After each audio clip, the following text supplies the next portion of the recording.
अगर आप ये वीडियो पूरी देखने वाले हो तो एक गिलास पानी पी लीजिए।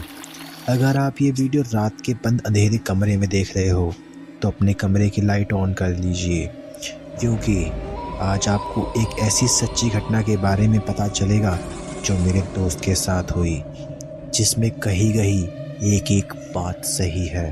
तो चलिए ये स्टोरी शुरू करते हैं। ये बात उन दिनों की है जब मेरा दोस्त सचिन क्लास 12th में पढ़ता था। सचिन अपनी अक्सर छुट्टी बनाने अपने मामा के घर कानपुर जाया करता था। जब हमारी गर्मियों की छुट्टी पड़ी तो वो अपने मामा के घर छुट्टी बनाने गया। उसके मामा का घर ऐसे एक एरिया में था जहाँ कम ही घर थे। उसके मामा ने सचिन से बोला कि बेटा, कभी भी अगर कहीं जाओ तो मुझे या अपनी मामी को बता के जाना, और खासकर अगर पीछे वाले घर में तो कभी मत जाना। उसके मामा ने ऐसा इसलिए कहा क्योंकि कुछ ही महीनों पहले उनके पीछे वाले घर में एक 21 साल की लड़की ने खुदकुशी कर ली थी, वो भी फांसी लगा के।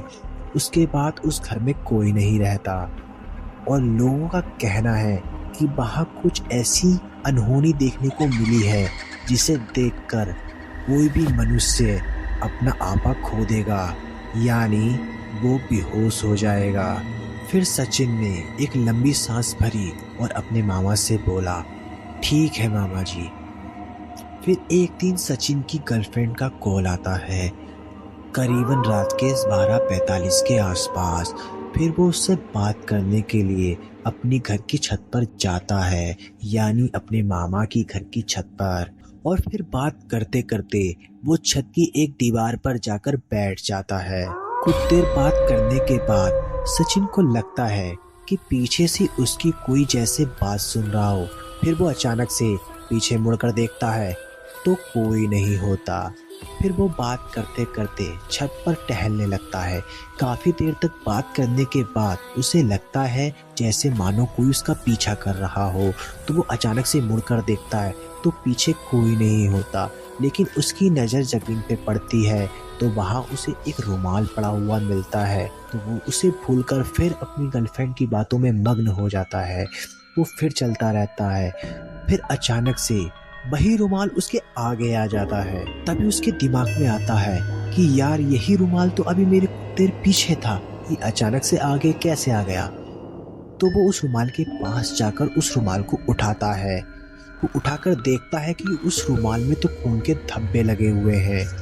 तभी फिर अचानक से एक उसे आहट सुनाई देती है, जैसे मानो उसे कोई पुकार रहा हो कि यहाँ आओ, यहाँ आओ।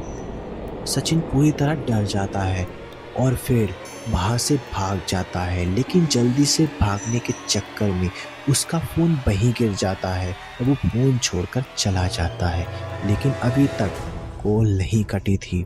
उसकी गर्लफ्रेंड बताती है कि उसके बाद फिर किसी ने एक कॉल उठाई थी और जैसे मानो किसी लड़की की रोने और चिल्लाने की आवाज़ आ रही हो और जैसे कह रही हो, मैं किसी को नहीं छोड़ूंगी। ये जो मैंने आपको पूरी कहानी बताई है ये बिल्कुल सत्य घटना है, आप इसको मजाक में ना लें।